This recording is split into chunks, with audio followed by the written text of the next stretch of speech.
told me on my last trip back to Oregon that moving to a new country and a new culture, it's kind of like trying to kayak out in the ocean and get over those initial waves. And some people don't make it all the way, and for a lot of different reasons. And we, after a few weeks, we were beginning to wonder where we were going to fit in this spectrum. And so we decided, how much stress have we been going through over the last couple of years? And there's this stress test, and here's how it goes. If we have a really high score, the higher the score, the higher risk that we have of being hospitalized for some major illness within the next year or two. Well, that's pretty much anybody who crosses cultures for the cause of the gospel. We pretty much live along that line. But so we as a family decided to take it, and here it is. We feel stressed when we feel that things are out of control. Okay. So this is called the Holmes and Reiki stress scale. Mm-hmm. So it's to understand long-term stress in our lives. It isn't made specifically for people who are crossing cultures, but it kind of works for that. We can add to it, okay? So our question is about culture shock. Mm-hmm. What have we gone through? And so you wonder, why are we feeling so emotional? Like, why is it? Well, stress. For example, starting a new job might be a wholly exciting experience if everything else in your life is stable and positive. But if you start a new job when you just moved into a new house, or your husband or wife is ill, or you're experiencing money problems, you might find it very hard to cope. So how much does it take to push you over the edge? The Holmes and Reiki stress scale helps us measure the stress load we carry. And what we do is we ask the question of, have we gone through this event within the last 2 years? Why 2 years? Well, the scale is meant for that, because after 2 years, the impact of the event is less. So, 2 years from now, the stress of this transition, we're not really going to feel it as much in 2 years. Because it'll be, that was 2 years ago. I'm doing good. I'm sleeping well. I have friends. I've adjusted, whatever. So there are 43 questions. And the question is, have we experienced these over the last 2 years? Number 1, death of a spouse. Yep. No. No? Yes. Constant? Oh, Caleb. Okay. Divorce. No. Yes. Without naming any names. Whoa, man, what's going on in your personal life that I'm not aware of? Okay. It does make me think, though, of a couple of people that I know, without naming names, that we know around here who their parents went through that. Okay. Marital separation or that. Parents did not separate.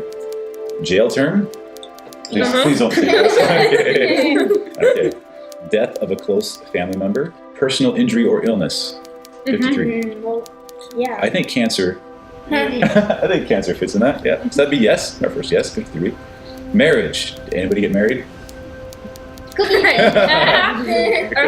got married, but then I got divorced. Oh. And then she died. Man. Wow. What a secret life. Fired at work?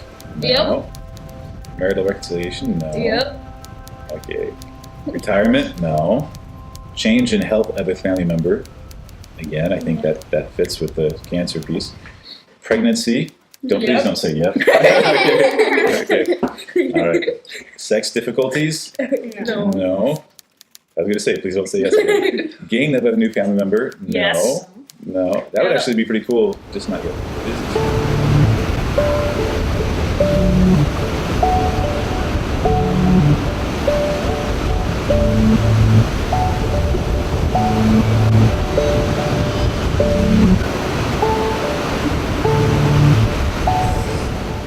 Vacation? No. Yes. 2 years? Yeah. Yes. Christmas? Yes. Yes. It's like no matter what, people can put down Christmas. Christmas happened twice. Minor violation of the law? No. Yes. I'm sorry to say it. I did get a speeding ticket. All right, so this is Wait, you got a speeding ticket here? Yep.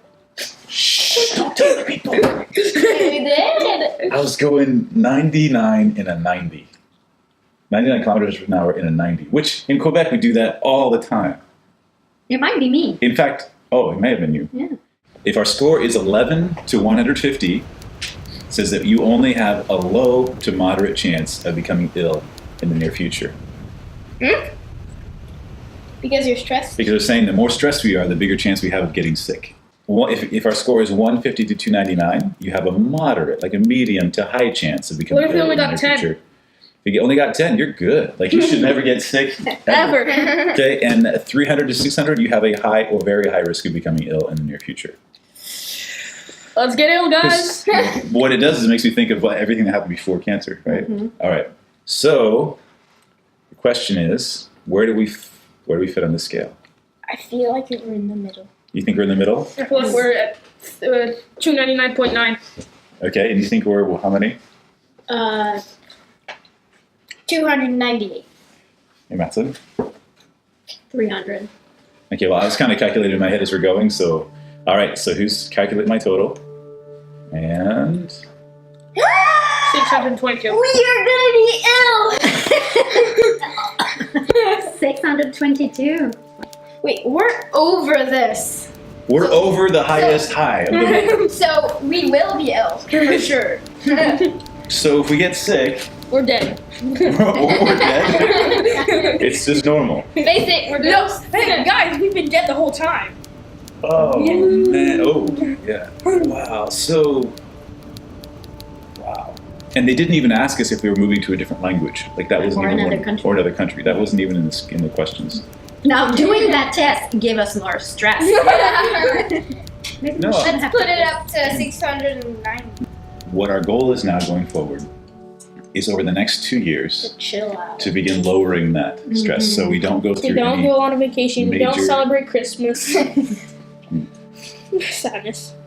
I've got to point something out about this test, though. This test is made for people living in the United States, not moving. So it does not take into account crossing cultures. It does not take into account working in a different country, in a different language than the one you're used to. And so different people have suggested adding several hundred points just for that piece.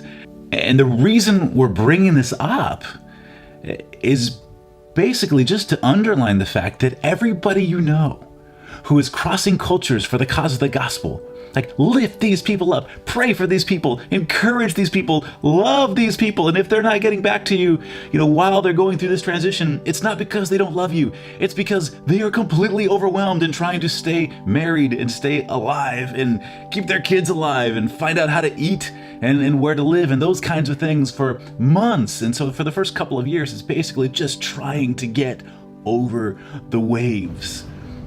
So, those people that you know who are crossing languages and cultures for the cause of the gospel, love them.